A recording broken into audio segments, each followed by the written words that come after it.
नमस्कार। India news in खबर में आपका स्वागत है। हम चुनावी यात्रा में ग्वालियर संभाग में घूम रहे हैं और ग्वालियर का जब नाम आता है तो एक जगह है डबरा, उसका भी नाम आता है। अलग अलग वजहों से वो सुर्खियों में रहता है। यहाँ से विधायक हैं कांग्रेस के सुरेश राजे और इन्होंने हराया था इमरती देवी को, जो कि 3 बार यहाँ से विधायक रहीं, मंत्री बनी। वही सुरेश राजे हमारे साथ हैं, कांग्रेस के विधायक हैं, उपचुनाव में जीते थे। हम उन्हीं से बात करते हैं कि इस बार अपने को कहाँ पाते हैं। सबसे पहले तो आपका स्वागत है जी। थैंक यू, धन्यवाद। इस चुनाव में अपने को कहाँ पाते हैं? देखिए, जनता का जो रुझान है, जनता का जो प्यार मिल रहा है, उससे तो हमें ये लगता है कि डबरा एक नया इतिहास लिखने जा रही है। हाँ, नया इतिहास बनने जा रहा है डबरा का। और आने वाले समय में जब चुनाव आएगा और चुनाव परिणाम आएंगे तो आपको देखने को मिलेगा कि जो मैंने कहा वो जनता ने करके दिखाया। अभी जब हम डबरा में आ रहे थे, हम लोग तो दिल्ली से आए हैं, तो रास्ता पूछते हुए आ रहे थे। जैसे ही डबरा में घुसे तो देखे सड़कों की हालत बहुत ख़राब है। नहीं, देखिए, हमारे डबरा की अगर बात करें तो विकास के नाम पर डबरा हम जीरो पे खड़े हैं। यहाँ कोई उद्योग धंधा नहीं है। सड़कों की आप बात करें, सड़कें तो बड़ी बात है। इस डबरा की, जब से डबरा की बसावट हुई है, आज़ादी के पहले से जो नालियाँ का निर्माण हुआ था उन्हीं के भरोसे आज डबरा है। तो जब ठीक से नाले नहीं बनेंगे, निकासी का साधन नहीं होगा, तो रोड बन भी जाए तो उससे कोई फर्क पड़ता नहीं। बरसात आएगी, पानी भरेगा, कीचड़ होगी तो सफाई हो ही नहीं सकती। ये तो वैसे भी चाहे सिविल अस्पताल का मामला हो, चाहे सड़कों का मामला हो, चाहे सफाई का मामला हो, हमारा डबरा की स्थिति बद से बदतर है। तो आप भी यहाँ से विधायक हैं। देखिए, आप बहुत पुराने राजनेता हैं।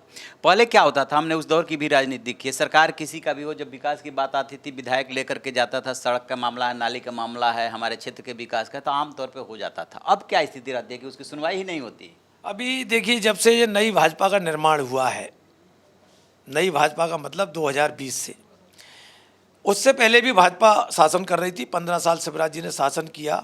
इतनी बदले की भावना से कभी कोई काम हुआ नहीं। विपक्षी विधायकों के भी काम होते थे, सत्ता पक्ष के ज़्यादा होते थे तो विपक्षी विधायकों के कम होते थे। अब वर्तमान में जब तक मैं आपसे बात कर रहा हूँ तब तक तो स्थिति ये है कि अगर हम किसी अधिकारी को आवेदन देते हैं, बताते हैं कि यहाँ हैंडपम्प लगना बहुत ज़रूरी है, तो पीछे से सत्ता में बैठे वो लोग जिनको राजनीतिक समझ कम है, परिस्थितियों बस जो लोग सत्ता में पहुंच जरूर गए हैं, तो वो राजनीति की मर्यादा को भूलकर बोले यहाँ हैंडपंप नहीं लगेगा। हम कहते हैं यहाँ डीपी लगना चाहिए तो बोले रोकिए, ये डीपी यहाँ नहीं जाएगी। हम कहते हैं कि सिविल अस्पताल में डॉक्टर आना चाहिए तो वो कहते हैं रोकिए, ये नहीं होगा। तो ये नहीं होगे का काम है। हम कहते हैं कि आज़ादी के बाद से इस गाँव में आज तक पुलिया नहीं बनी, ये बनना चाहिए, तो बोले नहीं होगी।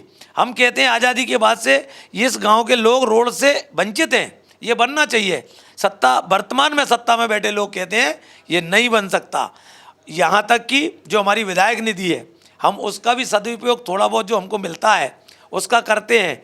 तो कई जगह तो देखने को ये मिलता है कि हम उसका शिलान्यास करके आते हैं, वो दोबारा पत्थर लगाने पहुँच जाते हैं, बोले ये विकास कार्य हमारी सरकार ने किए हैं। मतलब विधायक के कार्यों को भी विकास का सरकार में जोड़ लेते हैं, ये स्थिति है। तो आप भी तो लगभग 4 दशक तक बीजेपी की ही राजनीति किए हैं और बीजेपी की सरकार है, तो ऐसा थोड़ा है कि यदि आपने पार्टी चेंज कर ली तो वो संबंध कहीं चले गए? नहीं, देखिए, वर्तमान की स्थिति परिस्थिति दूसरी है। वो इसलिए है कि जो सरकार वर्तमान में बैठी है वो सरकार किसके दम पर बैठी है? जिन्होंने सरकार गिरा के उनकी सरकार बनवाई।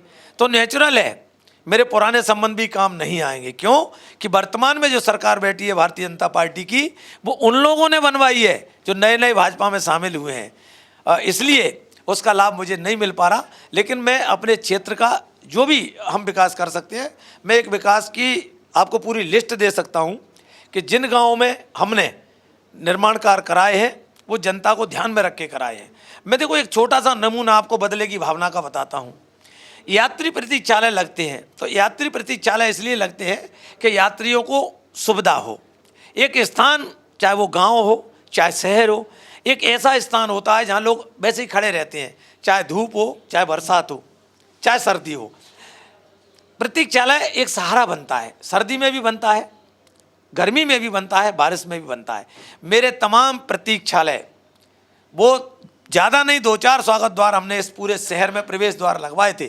वो इसलिए कि लोगों को लगे कि हम डबरा में प्रवेश कर रहे हैं।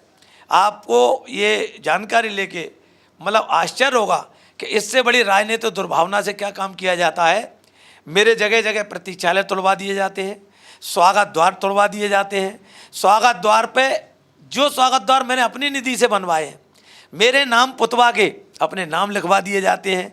मेरे प्रतीक्षालयों पे पुताई करा के मेरे नाम मिटवा दिए जाते हैं। यानी कि बदले की राजनीति हो रही है। लेकिन एक बात बताइए कि अभी जो आपका एक अश्लील वीडियो वायरल हुआ, वो क्या कहानी है, वो क्या किस्सा है चुनाव के मौके पे जो कुछ हो रहा है?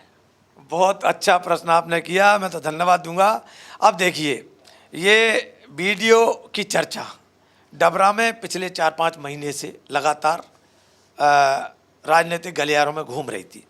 हमसे भी लोगों ने कहा कि इसकी शिकायत करनी चाहिए, रिपोर्ट डालना चाहिए। बगैर सबूत के हम कोई रिपोर्ट या शिकायत करने की स्थिति में नहीं थी।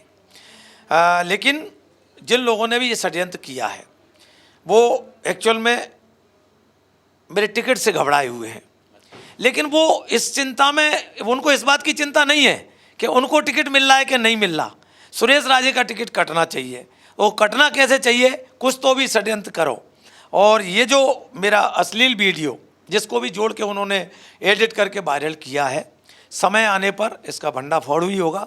इसमें कौन कौन लोग शामिल हैं वो बचेंगे नहीं, और बहुत जल्दी इसका जनता के सामने, मुझे तो बदनाम करने का नियत से किया गया है और मुझे बदनाम करने वाले जनता के सामने बहुत जल्दी बेनकाब होंगे, मैं आपको ये विश्वास दिलाता हूँ। विरोधी करेंगे जब तक आग नहीं होती है तब तक धुआं नहीं निकलता है, तो वो तो कहेंगे ही कहेंगे। राजनेता तो कुछ भी सच्ची भी घटना होती है तो कह देते हैं कि राजनीतिक दुर्भावना बस ये सब किया जा रहा है, साजिश के तहत किया जा रहा है।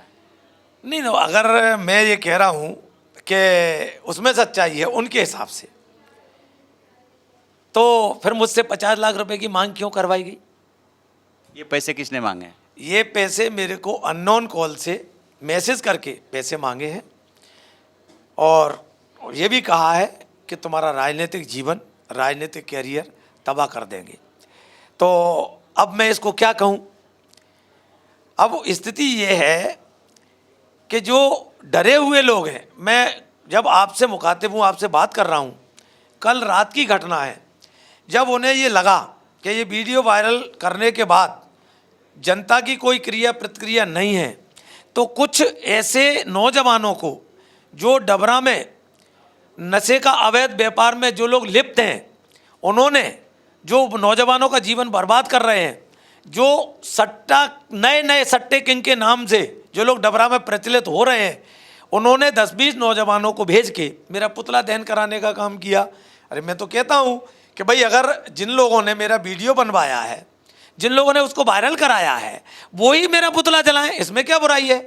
भाई, मैंने कोई गलत काम किया है और उनको लगता है कि उनके पास उसके एविडेंस है, उसमें सच्चाई है, तो वो खुद क्यों नहीं पुतला जलाने आ गया है? नौजवानों के नाम पर, नौजवान भी कौन से, मतलब 18-20 साल के, इनको यही ज्ञान नहीं है कि हम करने क्या जा रहे हैं।